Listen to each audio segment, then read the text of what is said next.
Hello. Welcome back to the Astrogator Rendezvous and Proximity Operations Sequences video series.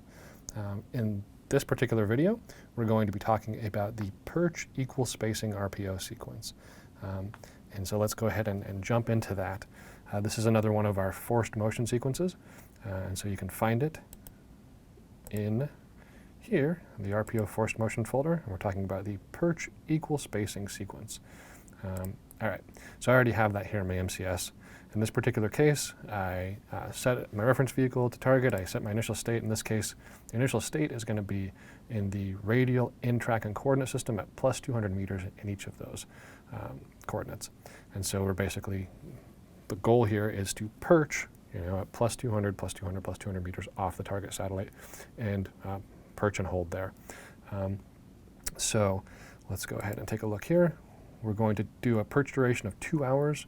We have some parameters here, perch max degrees. We also have the mechanisms for how we're going to hold ourselves in place there.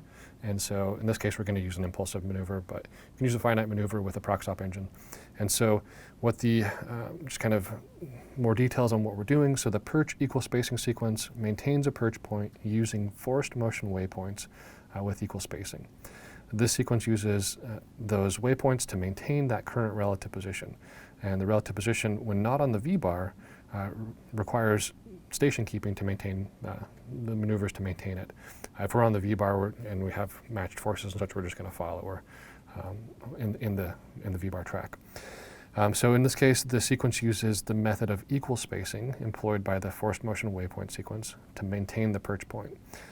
For tighter error control, you can set the perch max degrees parameter to a smaller value to ensure that the maximum error from the desired perch point is small.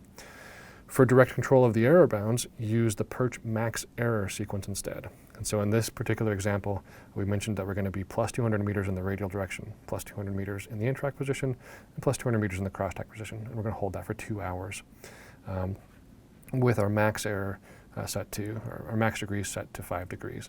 So let's go ahead and run that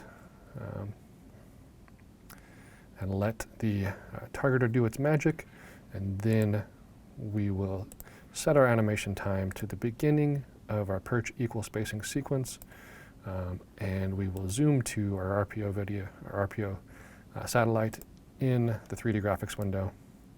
There we are. That's our RPO satellite. Make it big. So there's our satellite.